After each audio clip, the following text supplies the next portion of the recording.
Welcome to the show, Anabel Obank. Hi. Nice to see you. We are meeting for the very first time right now. And before I jump into some statistics, please introduce yourself to us. Who are you? Where are you from? How old are you? What are you doing? Who am I? I'm a high rocks athlete in terms of this space, but I don't sort of exclusively work in fitness. I actually, bit of a normal person, have a normal corporate job. I'm based here in London. I am 29, so just hanging on to my 20s for a few more months, and then I move age categories, I think, for high rocks, sadly. And yeah, I am actually a personal trainer and a coach alongside my main career in London. So I sort of juggle the two for the past 3, 4 years, trying to move more into the fitness space as I get a bit older, but not quite there yet. So sort of a blend of two things at the moment. So we'll see. Okay, first question. Yeah. When you move up into the next age group, do you think it will get easier or do you think it Mm, will get harder for you? I I think it will be better for me as well in terms of sort of endurance gains. I am looking forward to being a bit older because I know that sort of all that peaks around your mid 30s. So from the athletic perspective, it's good. But in terms of my age group, my direct competitors, most people are in the age group above or two age groups above. I think sort of myself and Alina, so sort of one of the other Elite 15 girls, we're the only two in our 25 to 29.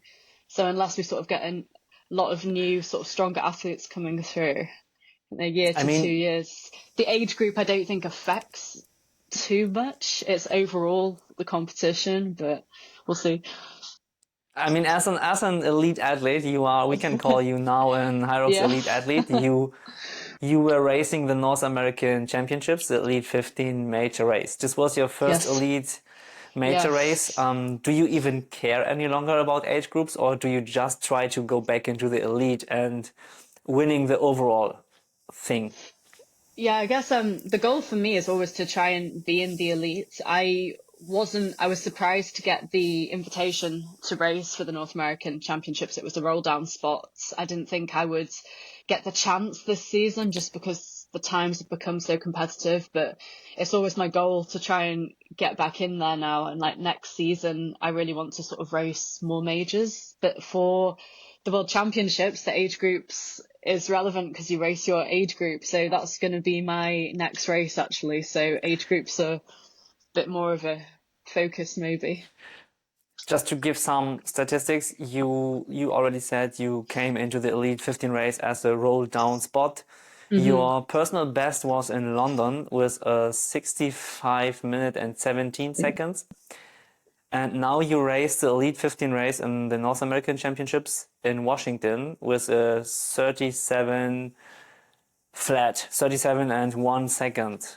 Hmm. Um, how could you explain that time difference? Like Well, it's, yeah, the weekend just gone was, I think, probably my worst High Rocks pro race I've ever done. It was slower than even my first pro race a year ago. And obviously I've been thinking about that a lot since I've come back from the weekend. And I think probably a combination of a lot of things. It was my first experience at that level. And whilst I felt really good going into that race, I wanted to be there. I thought it was going to be a good race, but maybe I underestimated sort of like the stress and the pressure that comes alongside with the first one of those experiences and the jet lag as well. I thought I was being smart going over quite early on during the week last week, and I thought it would be fine. But as soon as I started racing, which is really unusual for me, I just felt this is not going to be my day. I came off the ski and instantly just had so much lactic in my body already. And then further into the race, I sort of slipped on the sled pull rope because I wasn't looking where I was going. So probably another reason being tired and everything else. And I hurt my foot from that point in, but then I didn't want to drop out. So the race was just, yeah, not how I wanted my first race to go, but I'm glad I did it. And it's definitely not a top performance or a reflective performance for me at all. So yeah, on to the next one. Hopefully my second one will be a lot better. Oh, absolutely. I am pretty Yeah. sure about that. And that's also the reason why I was like, okay, I need to talk with Anabel. Do I say it right? Anabel? Anabel, yeah. Anabel. Okay. Anabel Yeah. Obank. Obank. Obank. Obank. So Okay. yeah, it's Anabel a weird Obank. last name. No, it's okay. Not My many my last exist. name is my last name is way worse. I keep it for myself. Yeah. Yeah, Um, don't include it on my Instagram. It's my first name and my middle name. So Annabelle Rossi.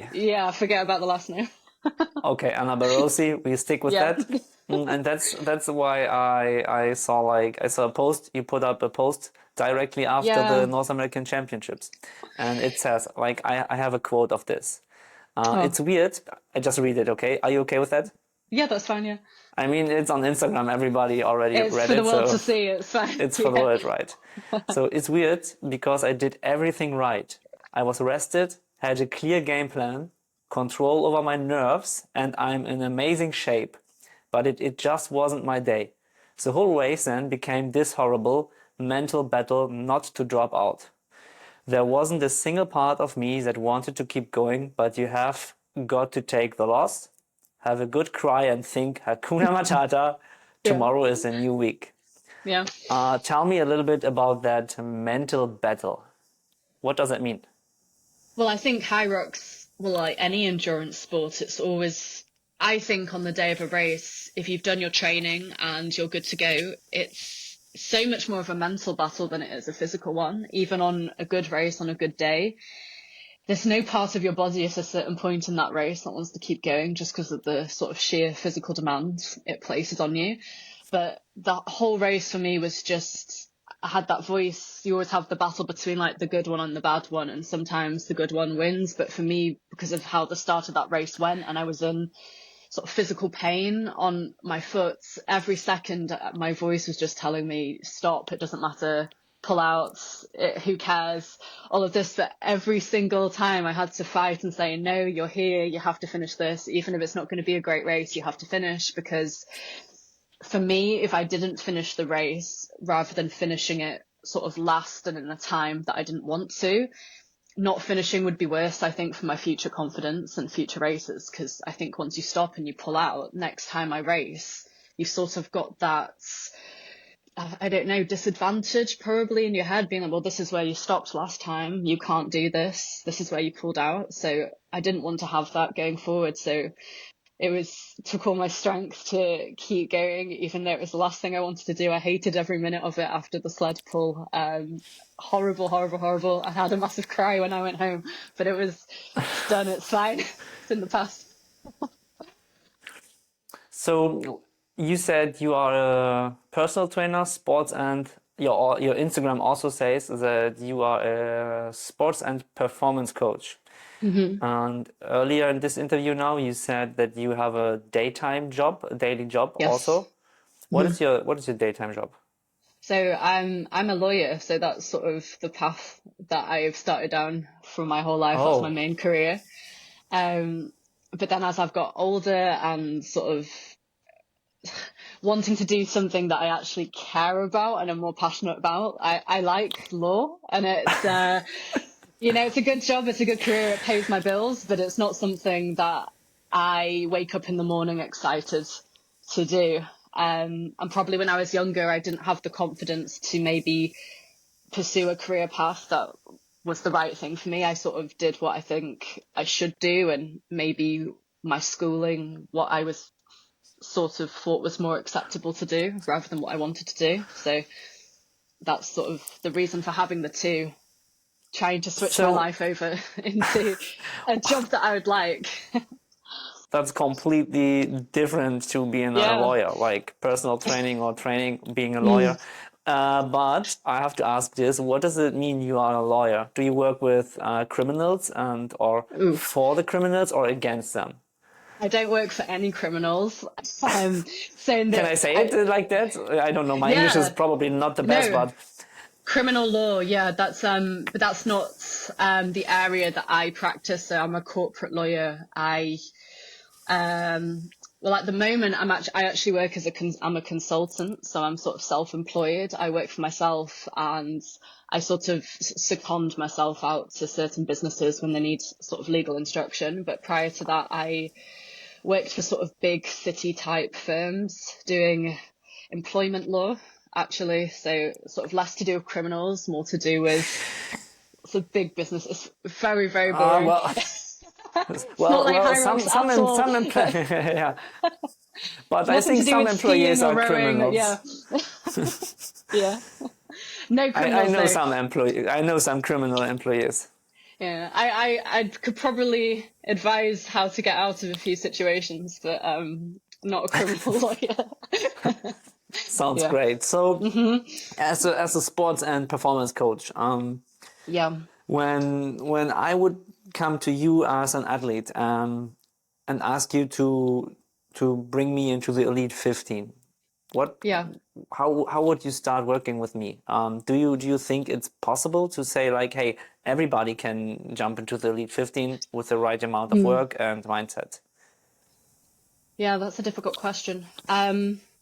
I am a believer in, I think that if you want something badly enough in life and you're prepared to work for it, you can get there.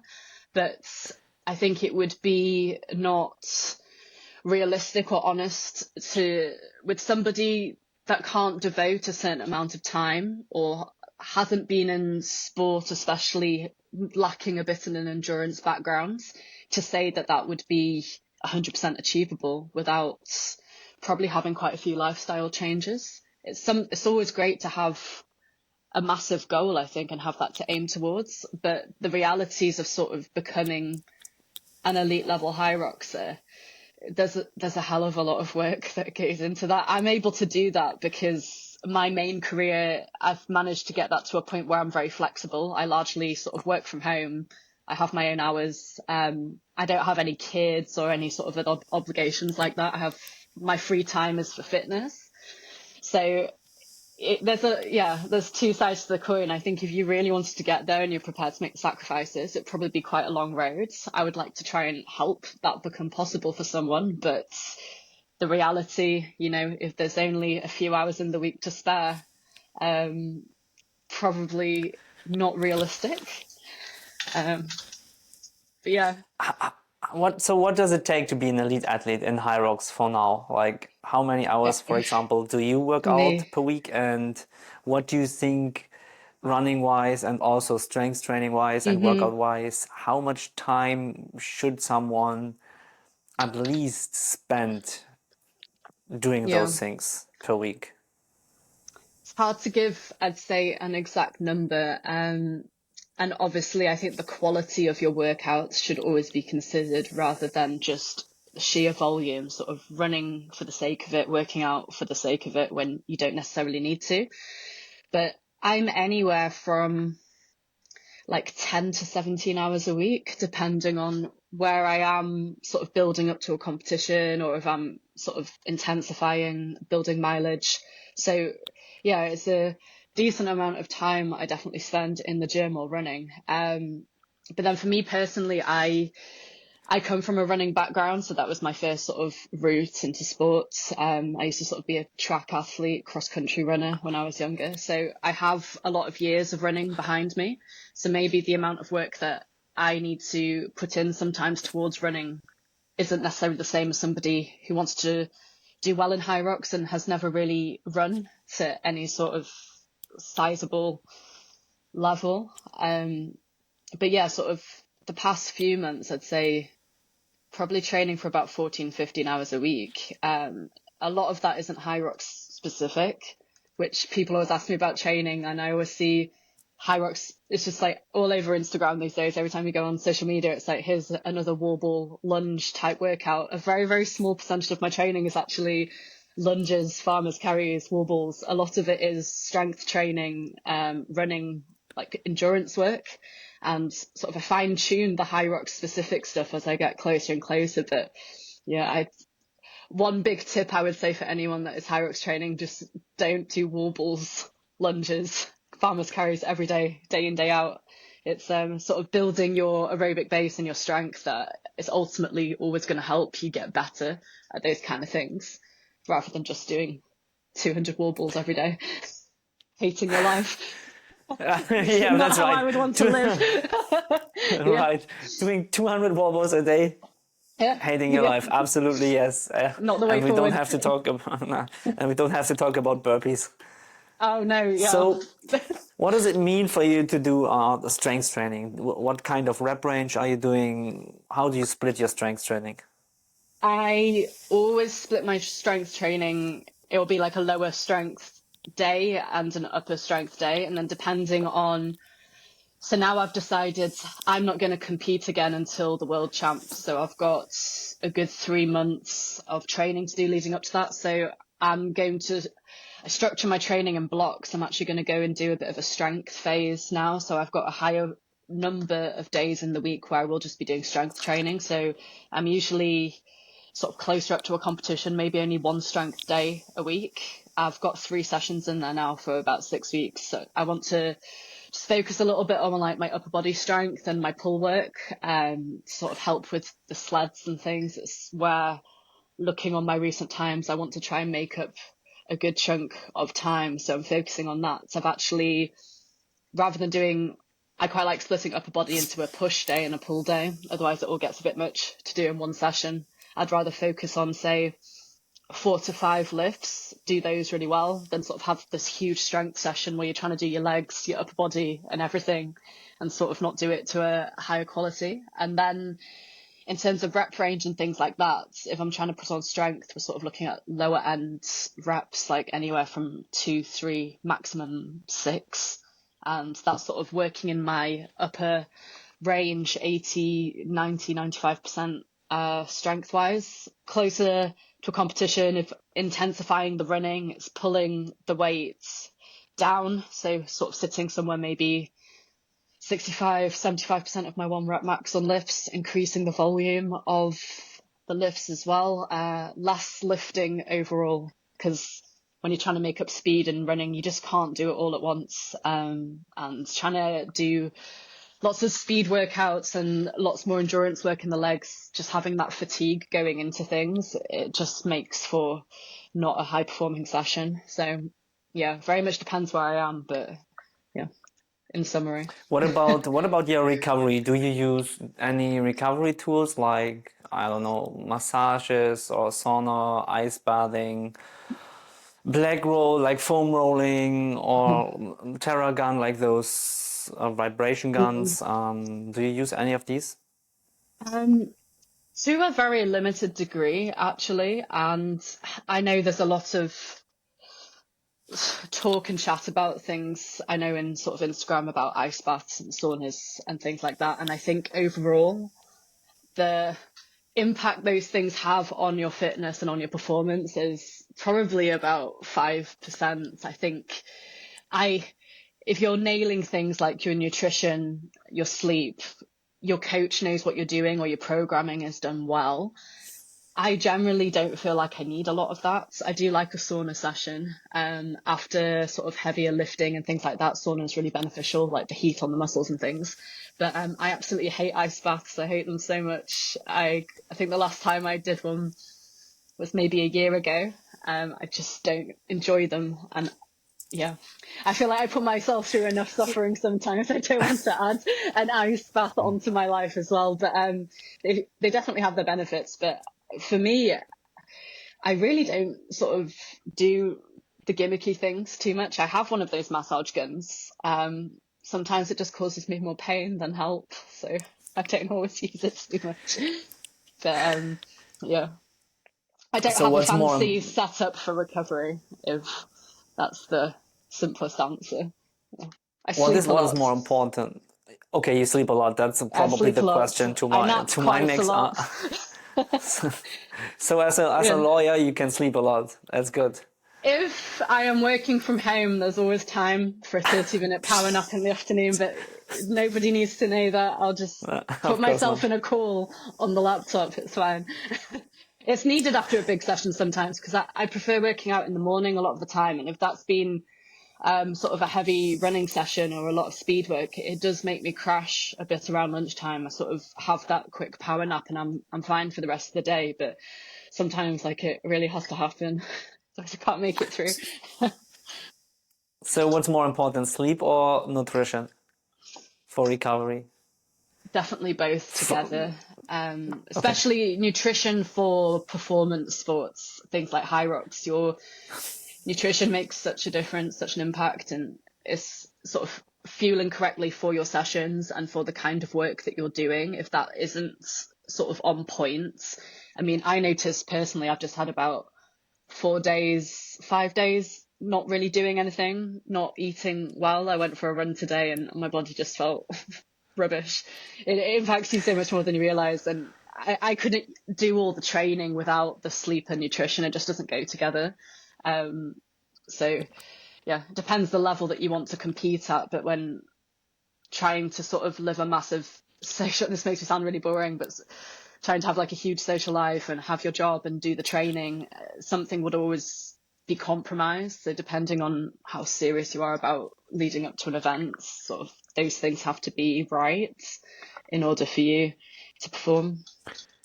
So what does it mean, nutrition for performance or eating for performance? Is like what is eating for not non-performance? What does that mean? Like the opposite. What would be the opposite of that? A few things. I would say sort of not eating the amount of calories that you should be consuming for big, long sessions. So under fueling yourself. It's something I see, especially with women that I coach. They'll be trying to do these huge high rock sessions or massive running, and they just don't eat near enough calories. They're not fueling their performance because, often food is all calories are seen as the enemy, but sort of, especially for things like endurance, your carbohydrate intake, the more progressed you get, the bigger the session that you're doing, the more carbohydrates that your body does need. And you'll find that if that isn't something that you look at much already, but as you start to fix, you do notice such an improvement in your performance and actually like going for that session. Unless it's sort of a lower intensity type run for not a long amount of time. I would say most people, if that's your preference, doing that fasted does work. But if you to go into any kind of more focused running session, bike session, to go underfueled, you're missing out on a good sort of 10-15% extra on that session without fueling properly for that event. So it's always like the issue with fueling for aesthetics, so like not eating enough, not eating the right splits of your macronutrients, and then fueling for performance and eating what your body needs. It might not give you the desired look for your physique, but it's giving you the desired performance for you to perform your sessions and to get the goal that you want. So yeah. You said you are coaching some female athletes. Do you think it's harder for women to get it's hard to explain, to get fitter or to get better, like to especially Mm, on that high level, that high elite level? Do you think it's I easier for a do. man? Like especially when we talk about hormones and all Mm, those things, you know? definitely. I think it's very hard to be a pro female competitor versus an open female competitor. Just to make that jump in the weights really is so significant. And it really does require a different kind of body type to be able to compete at that level. And then once you are there at the pro level, it's such a fine balance between maintaining strength and maintaining endurance gains. It's really difficult, and but all of sort of higher level pro female athletes will probably agree it's your running and your endurance work is always capped, and so is your strength, because you're always trying to do both of these sort of two disciplines at once. So if I was never to strength train, I know that when I was much younger, I could hit incredibly fast paces compared to what I hit now. I can't hit those now because I have the muscle mass to move as well. But if I wasn't to keep going with the running side of things, I feel compared to a lot of the elite women and other pro competitors, I'm not the strongest. My strength and high rocks aren't the weight. I excel in other areas, but it is definitely really hard as a female to build muscle mass. It takes us a lot longer. It's not impossible, but to do it naturally, it takes a long period of time. And there is definitely a lot of people in fitness space or whatever you sort of look at, and it's quite a sad thing to accept, but they haven't necessarily got there by purely natural means. And then when I have other women sort of more everyday level coming to me asking me like, I want to be as good as this woman or as that woman, it's just like, how that woman looks and performs isn't totally 100% natural. So that's a difficult thing as well. Sort of being a female athlete and having the whole hormones and cycle issue as well, that's an extra level of planning that comes into races and stuff that men will never have to think about, but it really does affect you. I had a bit of a nightmare with that with a previous race I just did. It was my Spanish race, and it was sort of a few days before for me where I'm feeling not on form and your energy levels just plummet, and it wasn't arriving as I expected it to, but there's nothing you can do because you're in Spain and you're ready to race, so you just have to make the best of it, but it massively impacts your performance. Yeah, it is a little bit harder for us, I would say. Yeah. Yeah. Do you take any supplements? I take supplements, yes. Which Not a lot. I take like a daily vitamin mix, which has like everything that you need in there. And I definitely would be ill a lot more sort of without doing that. I think endurance athletes, our immune system is weaken at a weaker level a lot of the time because of what we're putting our body through. You actually become more susceptible to illness when you're in big training blocks. So I'd always recommend to people to make sure you are sort of getting your electrolytes, your like sort of daily vitamins in every day. I take magnesium to help with sleep. But other than that, just like coffee, strong pre-workout. Those are my only supplements really. how do you drink your coffee? Mostly black, quite Oh, thank hardcore. you very much. Yeah. Thank you No very oat much. milk, no crap, just coffee. Yeah. Yeah. Do you think you said it's hard to get for female athletes? It's hard to get there on a like naturally way or something with the new doping rules and the rule book Yeah. and high rocks and all those stuff. Do you think we already have athletes who are I don't know who are on something, whatever that means? On Oh, for, hormones or yeah. whatever? It's a hard question, of course, I know that, and you don't have to answer that. We can talk about later if you want. I But won't. I think it's a fair question to ask. Yeah. I won't answer in the sense I'll give you names, but for No, me no, of course personally, not. having been, I mean, I've been an athlete in sort of different sports and competed in so many different things my whole life. And I think somebody that's been in the sporting industry for a long time, it's very obvious to me that certain people are. And it's very obvious to me certain people are not. And it's something that does really upset me because it's not a path that I personally have ever gone down or want to go down. But then you have to make peace with the fact that you're going to be competing against people that do have this slight edge, this slight advantage that you're not going to have. And it does feel like an unfair playing field, but it's the same in any sport. It's an issue in any competition, any discipline. Yeah, I wish it wasn't the case, but yeah.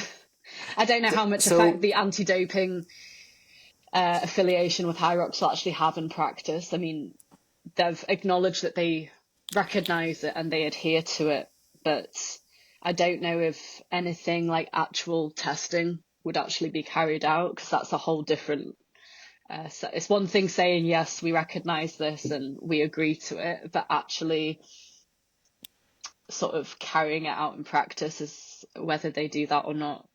Yeah, we'll see. we They will might see. end up Yeah, losing a few athletes if they did, so I'm not sure. yeah. When we talk about the doping in women, what what kind of pets, performing enhancing drugs or whatever, what do you think would be beneficial for a woman in terms of endurance and performance and high rocks? It's drawing on my knowledge of steroids here. I don't have too much, but it's hard because I think, generally speaking, there are more things out there to help for your strength versus your endurance. So whilst you could take things to help with sort of, putting on size, putting on muscle mass in a competition like high rocks, you've still got to move that muscle mass and you've still got to be able to run. So, it is the heavier that you get, the harder it gets to be able to move the weight of your body forward, the harder it is to sort of maintain. So whether putting on that strength for the sake of pushing your sleds maybe 1 minute faster in the rounds, would it make, I don't know how much gain it is for the disadvantage to your health of doing that. I know there are certain sort of other things that you can take to sort of increase your like hemoglobin counts and your like red blood cell count, which all helps with endurance. But from my own knowledge, all of those kind of things lead to a lot of heart issues, blood clots, things in your lungs and your heart that you do hear stories of happening within high rocks, and it's a very telltale sign that they have doped. Years down the line, it catches up with you in the form of all these blood clots and heart issues. So to me, it's never worth it. The time out you would have to take to recover from something like that versus probably the gains you made for around 5 to 6 months. And it's so contradictory as well, because we're meant to be athletes and care about your health, and the two don't go hand in hand for me. Yeah. So, do you think, because this is what I see in tons of athletes, caffeine and ibuprofen. Like when we talk about caffeine, a few years ago, it's I don't know, maybe already 20 years ago, but back in the days, the World Anti-Doping Agency, the WADA, they had caffeine on their list for banned substances because caffeine clearly increases the endurance. For now, caffeine is no longer on the list for banned substances because they found out different things about how much coffee you would have to drink, and coffee is a natural food and things like that. So it's no longer on the list. Do you think caffeine and ibuprofen are kind of a doping? I Like guess, some athletes taking yeah. like 400, 500, 600 milligrams of caffeine Yeah, wow. right before a race. Yeah, that would wipe me out.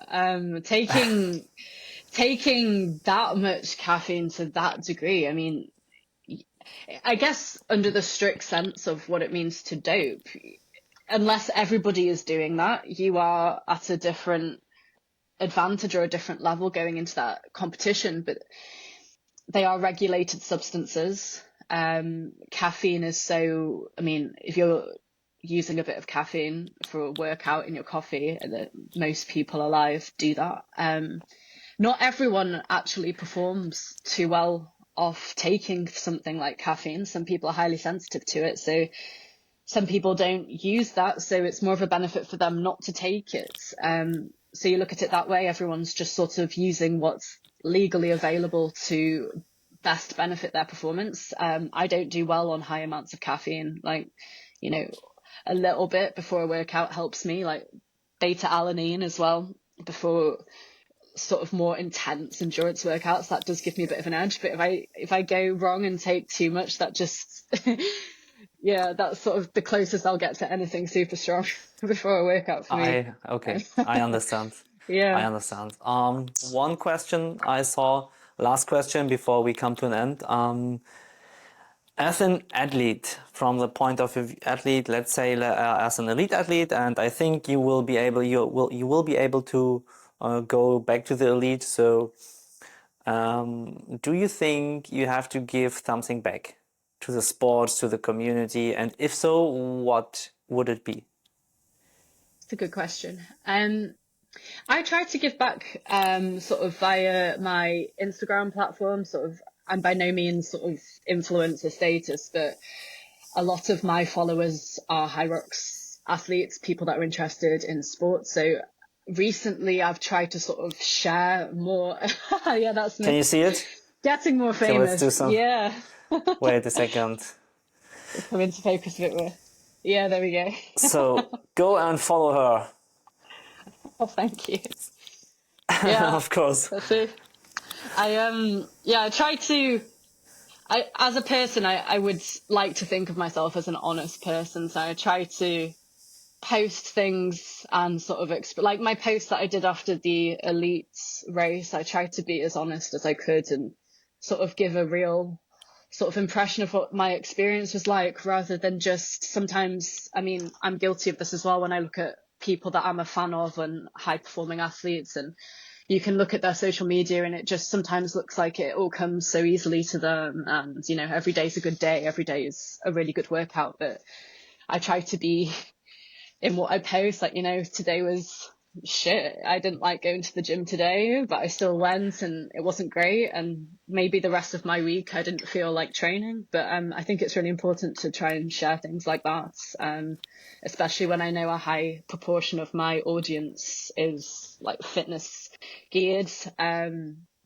I try to give back in that way, through my work as a coach and as an exercise instructor. I give back to people within London, anyone who's ever come to my classes or things like that. I'm always up for, you know, free advice. Anyone who ever messages me about anything with High Rocks, I'm more than happy to offer some free help.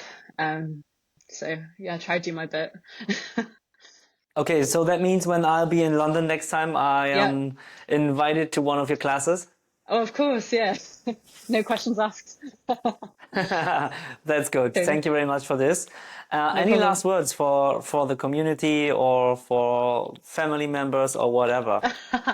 Well, thanks to my family and my friends always for helping me sort of for all my races and all my high rocks achievements sort of behind the scenes. You always have your close friends and your family messaging you most days and always there to support you. And I think without having a good support system, it's very hard to do all of these races that you do, and not just the good ones, like the bad one that I had at the weekend. If I didn't have those friends that check in on you and your family to help you, it would make things like that feel a lot worse. And also to people that follow me, I had so many really nice messages sent to me over the weekend, which, you know, helps to get me through as well. Even though you're a higher up athlete, it doesn't mean that you don't need that sort of support, and you really appreciate the comments. So yeah, thank you to anyone who supports me. Okay, one last question. Sorry, Yeah, so it it's just fun. came in. It just came into my mind. It just came into my mind when you talked about support systems. Yeah. So, do you think the women in the elite field or in high rocks in general are more Mm. supportive than the men? Because what I recognize in a Mm. few races now is at the Yeah. wallball stations, the Mm-hmm. last man standing or the last woman standing gets, Yeah. in this case, it was Yeah. you. Yeah. Every woman in the elite fields goes back to the wallballs to Mm. that person and is cheering on. I Yeah. barely rarely or barely? Rarely. Rarely. Yeah. Well, Rarely. both work I actually. Barely, rarely. Yeah. rarely. Okay. I barely saw that in the men's field. So do you Mm. think that women are more supportive with each other? In that specific example, and I think so. Yes, I think maybe it's more of like a biological thing. I think women do sort of show up for each other and things like that on a level that maybe men don't. But I think, well, for me, being that person that needed that support at the race at the weekend, um, if she ever listens, Linda Meyer, I've never met her before, but the only reason I felt like I was able to get through those races is the wall balls at the end. She was sat in front of me for every rep, and she was just encouraging me to keep going. And if she wasn't there to help me, I think I would have probably maybe, I don't know, taken 10 minutes to complete that. I felt so bad at that point. And it's really nice to have that support there. I think even though it's a highly competitive situation, like on the whole, most women, they do champion you. I know after you finish the race, everyone's, celebratory of wherever you placed and there to help you. So yeah, it is really nice to see. Yeah, maybe the men need to show each other a little bit more love. With They get distracted waving their flags around at the end for the victory post. But a little bit of support goes such a long way. Like you don't realize, like some of the women there that I've looked up to for years, I've never met a lot of them in person before, but some of them that just say that one little comment to you or that one piece of nice advice. I mean, it's like anything in life. You really do remember that. So I think you do see a lot of support in high rocks though. Outside of the Elite 15, I think it's very much a spectator sport, and sort of any event that I go to, everyone always has a lot of their support systems there, and everyone's always cheering for everybody, which I think is really nice. Thank you very much for this. Yeah, that's okay. Last words, and I would say we come to an end and we say goodbye. Thank you very much for your time. I really appreciate it, and Yeah. I am looking forward to meet you in France, in Nice, at the World Oh Championships. yeah. Yes. And I will be there. maybe we'll have some time for a black coffee. Oh, for sure. Definitely need one before the race for that.